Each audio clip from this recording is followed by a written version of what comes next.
What's up everyone, Praful here. Welcome back to another episode of the 915 Daily. Today is Sunday, 31st of May, and over the last few trading sessions, the volatility was actually contracting. Markets were forming narrow range days. In fact, पूरे दिन markets 100-150 point के range के अंदर रह रहे थे and they were giving a constant close somewhere around 23,700 levels. And in fact, we got a daily close about 24,000 levels, indicating a range shift back to 24,000 plus levels. And even there was a decent amount of premium contraction in the long-term contracts, and India VIX also dropped all the way from 19 to 15.5 levels. But Friday, something changed. The markets opened flat. Within the first few minutes, the markets touched 24,000 levels, but from there, the markets got sold into brutally. Till 3 o'clock, it was still fine. 24,000 से लेके 23,800 तक एक 200 point का sell off आया था, which was pretty normal. But at 3 p.m. sharp, the markets got sold so heavily that within the few minutes, the markets tanked almost 250 points. Almost 1% से ज़्यादा fall देखने को मिला in less than few minutes.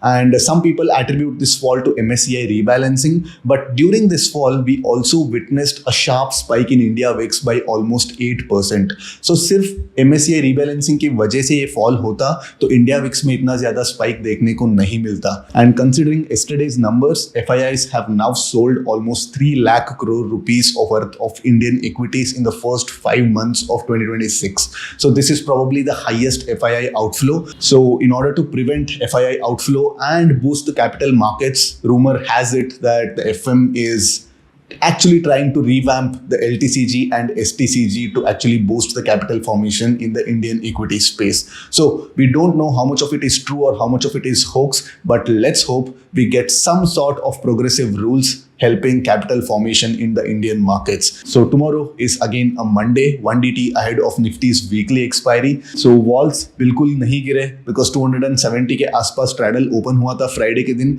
and considering almost 500 point fall, the straddle closed at 280, which I would say that again is an underpricing of risk considering the weekend risk and all that geopolitical uncertainty. But it is what it is. Markets are pricing 280 points for the next 3 sessions. So we have to make peace with whatever the premiums that we are getting. Let's get to the terminal and let's plan for tomorrow's market action. So all the positive news, all the divergence between our markets and the global markets and the rupee depreciation. So everything is kind of stacked against the Indian equity markets at this point. No matter what the good news is, our markets doesn't seem to pull up, and this is not a good news. And unless we see some sort of a drastic reforms, I don't think Indian markets can see 26,000 levels. Yes, we need a trigger, and markets 24,000 के ऊपर एक close दिया था, but उसके बाद फिर से एक सेल ऑफ आ चुका है. नाउ अगेन 24,100 लेवल जो यहाँ पे जो लेवल है, it will be acting as some sort of a roof और a ceiling for next few trading sessions. And ये जो आज का जो लो है, that is 23,500 level, it will be acting as some sort of a support. अगर MSCI rebalance के कारण ये जो सेल ऑफ हुआ है, इसको अगर मानना चाहिए, तो then most probably on Monday the markets have to rebound back at least until 23,800 levels. तो 23,800 के आसपास तो कम से कम मार्केट्स होवर करना चाहिए. अगर मार्केट्स मान लो कि कल से फिर से एक नैरो रेंज डे बनाता है, लेट्स से इतना छोटा सा रेंज में 23,700 के नीचे एक नैरो रेंज डे बनाता है एंड एक इंडिसाइसिव कैंडल बनाता है, ऐसे एक doji kind of a pattern बनाता है, तो देन ये जो बड़ा कैंडल का जो ब्रेकडाउन का चांसेस है वो ज़्यादा हो जाता है. तो इसको समझने के लिए ना प्राइस एक्शन समझो. बेसिकली लाइक यहाँ पे जो ये कैंडल का हाई जो बना है, which is also 24,000 round number, and इसका जो लो बना है 23,500, it is also some sort of a round number. तो अगर मार्केट ऐसे इतना छोटा सा कैंडल बनाता है, तो then people who want to go short, उनके लिए जो रिस्क है, इतने रिस्क के साथ एक inside candle kind of price action बन जाता है, एंड इतने रिस्क के साथ एक बड़ा वाला जो एक डाउनसाइड का टारगेट है, that is somewhere around 23,200 levels तक भी हमको मिल सकता है, विच इज 100 पॉइंट का रिस्क के साथ अराउंड 300 पॉइंट का फॉल देखने को मिल सकता है. So that is why it is very imperative that कल मार्केट 23,800 तक वापस आ जाना चाहिए. अगर यहाँ पे मार्केट फिर से लो पे क्लोज करता है, लेट्स से मंडे के दिन, ठीक है 23,800 हिट कर दिया, but towards the end of the trading session, noon के बाद अगर एक सेल ऑफ देखने को मिलता है एंड ऐसे एक रेड कैंडल फॉर्म करने को देखने को मिल जाता है, तो then science would not be good, and 23,500 level को भी हम लोग ऐसे मानना चाहिए कि it will be taken out in the coming trading sessions. ठीक है, so going into the lower time frame you can notice that 3 PM का जो कैंडल है बहुत खतरनाक वाला कैंडल था. 23,800 से लेके इमीडिएटली ऑलमोस्ट 23,500 तक मार्केट्स आ गया था. Imagine if this kind of a candle is formed on an expiry day at 3 PM. Generally 3 PM के आसपास निफ्टी का प्रीमियम्स कैसे रहता है? 10 रुपए का कॉल ऑप्शन रहता है, 10 रुपए का पुट ऑप्शन रहता है. सो दिस 10 रुपए का put option will immediately spike to 300 rupees in a span of 5 minutes. So 30 times put options हो जाता है. Yes, we have witnessed these kinds of moves in Sensex last year and Nifty में भी एक आध बार हमने मूव्स ऐसे देखे हैं. बट नॉनदलेस ऐसे मूव्स अगर एक्सपायरी के दिन आ जाता है specially during averaging time, so it's gonna get real deadly for the option traders. Of course like hero players would be jumping and making merry out of it, but yeah, so this is a very brutal kind of a candle that we have witnessed after a long period. ठीक है, so also 3 o'clock के बाद जो averaging का concept था वो आगे जाके change होने वाला है. If you are aware and if you are active on Twitter, you would have already noticed the NSE का circular. August 3rd से हमारा जो complete जो VWAP के basis पे जो closing price होने वाला था वो change होके एक CAS क्लोजिंग का क्लोजिंग ऑक्शन बेस्ड सिस्टम बनने वाला है. जैसे कि हमारा जो मॉर्निंग 9 से लेके 9:08 के बीच जैसे ओपनिंग ऑक्शन होता है, सिमिलर तरीके का एक क्लोजिंग ऑक्शन होता है. And since we have another 3 months for it, I am not gonna go in detail about that because थोड़ा बहुत क्लैरिटी आना और बाकी है. So once we are there, I am gonna come up with a proper in depth video explaining all the intricacies. But ये जो चीज़ है VWAP जो है एवरेजिंग का कॉन्सेप्ट है वो कहीं ना कहीं जाने वाला है इन द कमिंग डेज. ठीक है, so to talk about the straddle, मैंने परसों के दिन ही कहा था कि like yes markets are going into some sort of a volatility contraction, but in spite of that 300 rupees is a very very low underpricing of risk. And उसके बावजूद because the markets were trading somewhere around 24,000 levels at probably 9:30 in the morning, so the markets again expected that 24,000 plus or minus 300 point के अंदर रहने वाला है expiry के लिए. So it priced somewhere around 270, but as the market started sliding down, we noticed that the straddle also, the walls also made some sort of a bottom and they started coming back up. 260 से लेके almost 300 तक, which is almost 20%, 17 to 18% के आसपास एक straddle spike देखने को मिला है. एंड मंडे के दिन अगर फ्लैट भी खुलता है, थोड़ा बहुत गैप अप भी खुलता है, तो एक्सपेक्ट अराउंड 250 230 के आसपास भी अगर ओपन होता है तो we should not be surprised. And 230 के आसपास ओपन होता है एंड अगर मार्केट 23,800 के आसपास क्लोज देता है तो then expect a decent amount of crash on Monday. 190 200 के आसपास हमको स्ट्रैडल क्लोज देखने को मिल सकता है. So around 40-50 points of potential decay हम लोग एक्सपेक्ट कर सकते हैं on Monday. But again it's not gonna be easy because यहाँ पे ऑलरेडी एक वाइड रेंज बन चुका है. तो मार्केट्स इसके बीच में अगर ओपन करता है तो देन मार्केट्स इस रेंज के बीच वायलेंटली मूव कर सकता है because before finding a particular direction. ठीक है, तो यहाँ पे हमको एक 24,000 के ऊपर एक डेली क्लोज मिला था एंड उसके बाद एक्सपायरी के दिन यहाँ पे एक ब्रेकआउट भी दिया था 24,100 के आसपास. बट उसके बाद मार्केट्स ने स्लो एंड स्टडीली यहाँ पे देखने को मिला. एंड MSCI का जो रीबैलेंस है it acted as some sort of a trigger. So looks like a lot of bulls have been stuck here because including me this time even I got stuck because I was also of the opinion that 24,000 के ऊपर markets वापस आ जाने चाहिए. But now that we are trading somewhere around 23,550 23,500 levels, so it's not going to be an easy task for the markets to again breach these levels because यहाँ पे आप देख सकते हैं कि एक काफ़ी अच्छा consolidation, price action based consolidation हुआ था. यहाँ पे आप देख सकते हैं कि मल्टीपल डबल टॉप्स यहाँ पे नजर आ रहा है, मल्टीपल डबल टॉप्स नजर आ रहा है. एंड उसके ऊपर मार्केट्स मल्टीपल टाइम्स यहाँ पे सपोर्ट लिया, 2 बार 3 बार सपोर्ट लिया एंड उसके बाद ये ब्रीच हो गया.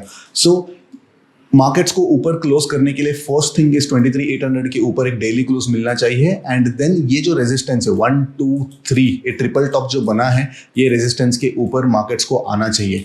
तो अगर एक बार मार्केट्स को इस रेजिस्टेंस के ऊपर आता है तो then this will be an important level. And इसके ऊपर जब मार्केट क्लोज देता है तो then we can again think of the next leg of the market move which is to take out 24,100 level.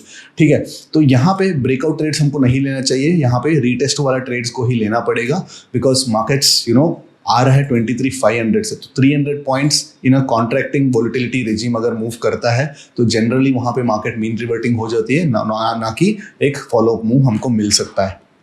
ठीक है, सो कल के लिए तीन सिनेरियो है, one is a flat open, another is a gap up open and another is a gap down open. So first thing flat scenario discuss कर लेते हैं. तो अगर मार्केट 23,600 के नीचे अगर ओपन होता है तो then expect the breakdown of this level. तो यहाँ पे ब्रेकडाउन होते ही हमको सेल करना चाहिए. We have to go in the direction of the short term trend and हमारा जो टारगेट है समवेयर अराउंड 23,300 के आसपास फर्स्ट टारगेट आ जाने चाहिए. So it is a decent kind of a bet. मतलब थोड़ा बहुत वॉलिटिलिटी अगर हम लोग झेल सकते हैं तो शॉर्ट के ट्रेड में हमारा जो रिस्क रिवॉर्ड है काफ़ी अच्छा बैठ रहा है. बट अगेन यहाँ पे ओपन होने का जो प्रोबेबिलिटी है मेरे हिसाब से थोड़ा कम है. तो मार्केट कहीं ना कहीं 23,700 के आसपास ओपन देना चाहिए, looking at what the global indices are doing and looking at what the GIFT Nifty is indicating. So अगर 23,700 के आसपास अगर मार्केट ओपन होता है तो देन 200 पॉइंट्स सेल ऑफ अगर मिल जाता है तो 23,500 के आसपास हम लोग एक मीन रिवर्सन ट्रेड प्लान कर सकते हैं. And at the same time 23 ये जो लेवल है 23,850 के आसपास फिर से हम लोग यहाँ पे एक मीन रिवर्सन ट्रेड प्लान कर सकते हैं. बिकॉज यहाँ पे देखो यहाँ पे एक काफ़ी अग्रेसिव सेलिंग प्रेशर यहाँ से आया है 23,800 के आसपास. नाउ 23,800 से मार्केट वापस आएगा या यहाँ पे जो मल्टीपल टाइम्स यहाँ पे आप देख सकते हैं कि बहुत बार यहाँ से बाउंस देखने को मिला है एंड उसके बाद यहाँ पे एक ब्रेकडाउन देखने को मिला है. सो इस लेवल के आसपास हम लोग ट्रेड करना चाहिए डिपेंडिंग अपॉन योर अग्रेशन. तो अगर आप रेशियोज ट्रेड करते हैं, पुट रेशियोज ट्रेड करते हैं तो देन मेरा एक tranche of debit put ratios में यहाँ पे बनाना शुरू कर देता हूँ. एंड अगर मार्केट वापस ऊपर भी जाता है तो मेरे पास कोई MTM का लॉस नहीं होने वाला है. एंड उसके बाद अगर शार्प तरीके से अगर मार्केट आता है, in fact that would be a good progression and good development of my particular trade structure. But अगर हम लोग नेकेड शॉर्ट करते हैं, let's say naked call short करते हैं, तो देन यहाँ पे 23,800 पे जो शॉर्ट करना थोड़ा रिस्की हो जाता है. बिकॉज मार्केट्स यहाँ पे अगर एक 60-70 पॉइंट्स का एक स्पाइक दे देता है तो देन पहले आपका स्टॉप लॉस लेगा एंड उसके बाद अगर मार्केट नीचे आता है तो then you will make money. But again यहाँ पे ऑलरेडी आपका स्टॉप लॉस गया रहता है. Now some people might say that मैं फर्स्ट ट्रांच यहाँ पे ऐड करूंगा एंड सेकंड ट्रांच में यहाँ पे ऐड करूंगा. Yes, that is also a logical trade. But again यहाँ पे अगर ऊपर चला जाता है तो देन बेसिकली आपका जो पोजीशन साइज है ऑलरेडी यहाँ पे एक और यहाँ पे एक डबल हुआ रहता है and already would be sitting at a mark to market loss when the market moves from here to here. So यहाँ पे एक और 30-40 पॉइंट्स भी मार्केट ऊपर आपके अगेंस्ट चला जाता है तो इन्होंने आपका रिस्क जो है प्लान से थोड़ा ज्यादा होने का चांसेस रहता है. सो मेरा जो अप्रोच ये रहेगा, तो मार्केट यहाँ पे आते आते मैं ऐसे वाला ट्रेड कुछ प्लान करूंगा, समथिंग लाइक दिस. ऐसा एक डेबिट पुट रेशियो में प्लान करने वाला हूँ बिकॉज इस पॉइंट ऑफ टाइम पे पुट्स का जो स्क्यूज है वो बढ़ा रहता है. अगर मार्केट ऐसे 100-150 पॉइंट्स ट्रैवल करता है तो पुट का स्क्यू बढ़ा रहता है. तो ऐसे सिनेरियो में ऐसे में ट्रेड अगर इनिशिएट करूंगा, doesn't matter if it is debit और doesn't matter if it is neutral, तो थोड़ा बहुत मार्केट आपके फेवर में आपका नीचे आना शुरू कर देता है तो like most probably you will get a decent amount of a profit cushion and उसके बाद उसको हम लोग ऑपोजिट साइड से थोड़ा बहुत कॉल को भी ऐड करके उसको न्यूट्रल बनाने को हम लोग ट्राई कर सकते हैं. Like there are multiple ways to manage that particular trade structure. But yeah this would be my approach. ठीक है, what if we open a big gap up, let's say 23,800 के आसपास या 23,850 के आसपास अगर मार्केट खुल जाता है तो then wait for the first 3 minute का कैंडल. तो पहले 3 मिनट का कैंडल का अगर लो ब्रीच हो जाता है तो then we can immediately short the markets with high of that particular first 3 minute का candle as some sort of a stop loss. Yes, stop loss जाने का chances ज़्यादा रहता है but रिस्क रिवॉर्ड काफ़ी अच्छा रहता है बिकॉज फर्स्ट 3 मिनट्स में अगर मार्केट में वॉलेटिलिटी नहीं आई तो ये 3 मिनट का कैंडल जो है काफ़ी छोटा बनने वाला है. तो आप 2 बार या 3 बार भी आप री एंट्री करोगे और अगर तीसरी बार भी आपका ट्रेड वर्कआउट हो जाता है तो दोनों SL का भी आप रिकवर करके वापस आप ग्रीन में एंड कर सकते हैं if things workout in your way. ठीक है, नाउ फाइनल सिनेरियो है थोड़ा लो probability scenario because lot of market consensus says that this fall is because of MSCI rebalancing and it is not a move because of the fundamentals. तो अगर हम मानते हैं कि MSCI रीबैलेंस के हिसाब से ही हुआ है तो then generally gap down opening नहीं होना चाहिए. एंड अगर गैप डाउन ओपनिंग हो जाता है 23,500 के नीचे तो देन मैं 23,400 का एक स्ट्रैडल बनाना पसंद करूंगा, specially if we saw some sort of a spike in the vols. तो बेसिकली मुझे 260-270 रुपीज के आसपास अगर स्ट्रैडल मिल जाता है मैं 23,400 के आसपास में स्ट्रैडल बनाना पसंद करूंगा. इसके पीछे का रैशनल क्या है? 23,200 is some sort of a local minima, correct? 23,250 के आसपास and also 23,500 will become some sort of a resistance. Now 23,400 के आसपास में स्ट्रैडल बनाऊंगा तो मेरे पास एक अच्छा रेंज है जिस रेंज के अंदर मैं उस स्ट्रैडल को होल्ड कर सकता हूँ बहुत ज्यादा घबराहट के बिना. ठीक है, so this is the rational for trading 23,400 straddle. And gap down होने से क्या हो जाता है कि तो वॉल्स में थोड़ा रिप्राइसिंग जो आता है तो उससे थोड़ा बहुत वॉल क्रश मिलता है, वो भी मेरे लिए एक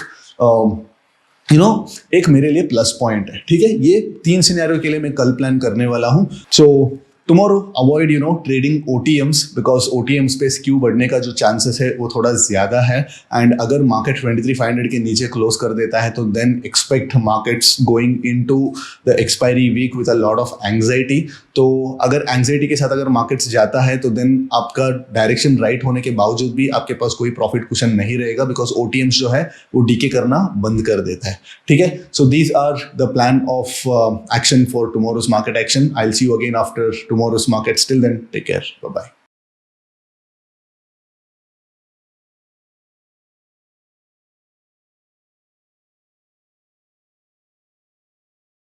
Investment in securities market are subject to market risks. Read all the related documents carefully before investing. Please read the risk disclosure documents carefully before investing in equity shares, derivatives, mutual fund, and or other instruments traded on the stock exchanges.